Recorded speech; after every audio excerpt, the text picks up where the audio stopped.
Today's View deals with the miscreants that inhabit DEI departments at colleges and universities. You remember diversity, equity, and inclusion. Like a dread disease, they have metastasized into all facets of American life. They, along with their evil twin, BRS, otherwise known as bias reporting systems, which specializes in thought policing and turning one's fellow students into snitches, are raining tyranny and indoctrination on our campuses.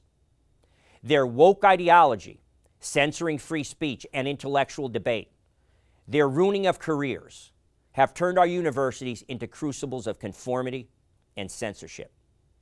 Most recently, as editorialized by Pulitzer Prize-winning historian George Will, he writes of history professor James Sweet, who was also president of the American Historical Society. Professor Sweet wrote, and I quote, "Presentism, interpreting the past through the lens of the present, has permeated the teaching and writing history in academia.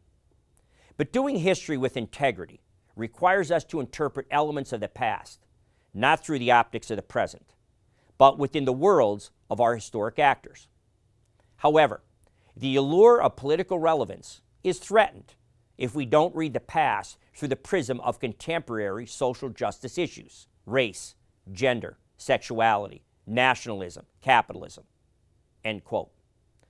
As George Will points out in his editorial, Professor Sweet tried to say something sensible and succeeded. However, he had threatened progressive vanity, which celebrates oneself by disparaging historic figures like George Washington, Abraham Lincoln, and Winston Churchill, which in the eyes of woke ideologues were the moral inferiors of the woke academia complex.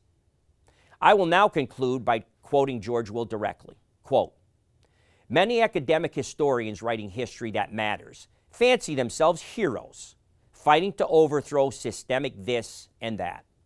They yearn to have public consequence off campus in the political realm. However, today people engaged in the serious craft of politics are uninterested in the work of dilettantes who dabble at politics to the detriment of their vocation.